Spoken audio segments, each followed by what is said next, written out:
Hello, comrades. This is your host, Naomi Roberson. Welcome to Writing Rants. That's W-R-A-N-T-S,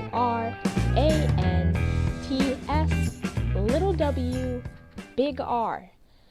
I apologize in advance for the sporadic click-clack that you might hear throughout this episode. My mic is quite sensitive, which is fantastic until you try to record something during a rainstorm when you have a slate roof.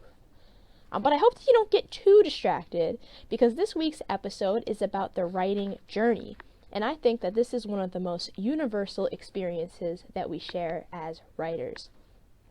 I've seen a lot of posts on various social media platforms this week, where writers are asking questions like, I've been stuck on this chapter for a month, should I give up? And how long should it take for me to write my book? And I got another rejection letter. Maybe this writing thing isn't for me. So I thought that it would do us all some good to have a discussion about our different writing journeys. I have my own unique, convoluted story that I'll get to in a minute, but first I want to take the time to read some of the submissions that I received from fellow writers. Our first submission is from Jessica Grundy, the author of Try Me Not.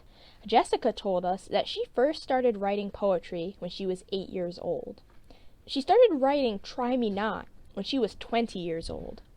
While the manuscript only took her 2 years to complete, she didn't publish her work until 6 years later. Why? Quote, because I had trouble with computers going out on me, finding and keeping an editor, finding a cover artist, and formatting. I hate formatting, end quote. But Jessica pulled through and has since written 2 other books that can be found on Amazon. Our second submission is from Akinola Bidemi. Akinola told us how nobody gave him a fighting chance when he first started out. Even his wife discouraged him from pursuing writing. However, Akinola turned these, quote, stopping stones into, quote, stepping stones. We all come across our own stumbling blocks on our writing roads. Like Akinola, I was discouraged by many of my teachers and professors in high school and in college.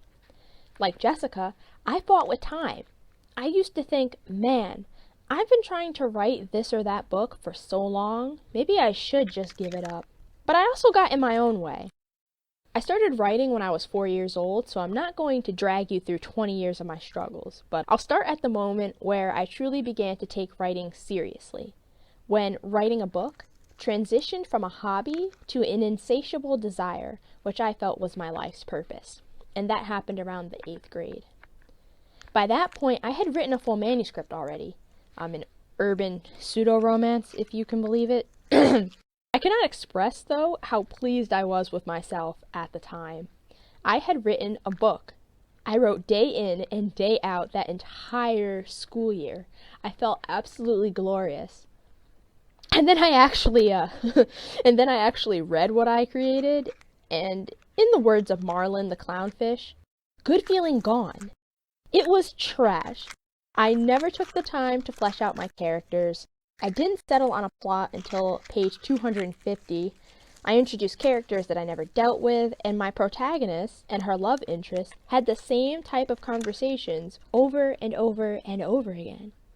Needless to say, I was disappointed and more than a little bit heartbroken. And to top it off, around the same time, I had one hell of an English teacher. He was brilliant, incredibly knowledgeable, but he lacked a certain nurturing touch. He essentially told me and the rest of our class that our writing was horrible, needed work, but would probably always be horrible. In the meantime, I had decided to do some experimentation. I began co-writing with a group of girls I knew. We all had different writing styles, so it didn't quite work out, but what it did do was show me that my strength was character development. During our last hurrah, I actually created characters that inspired my latest project. I had a passion for these characters and an unyielding necessity to tell their story.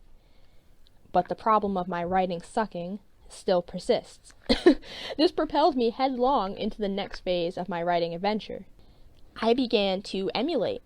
I read and studied one of my favorite authors, Jane Austen, for those of you who haven't heard me rant about her prior. until I could recreate her writing style. Skip forward a year, and I could successfully write like the goddess of the Georgian era herself. I was thrilled. I felt that I had reached the peak of my success. Little old me could write like a literary great. And then I realized that imitation was all that I could do. I'd write a story, love it, but at the end of the day, all that could be said was, "Wow, your story kind of sounds like Jane Austen." Whoop-de-doo. I still had to develop my voice. So I emulated a handful of other authors. I combined elements from every one, gave my plot the old Naomi pessimistic twist, and blam, I found my voice. Over the course of a few years, mind you. Then it was time to spruce it up a little bit. How many different ways can I say the same thing? How can I introduce character descriptions? How many different ways can I start a chapter? Let's play with the different dialects, different cultures, different dialogue tags, and on and on and on. All this to say that as a writer, your voyage is never over. So what if you've been working on a book for 2 years? So what if you got harsh criticism? Every flaw in your abilities is an opportunity to grow and further perfect your craft.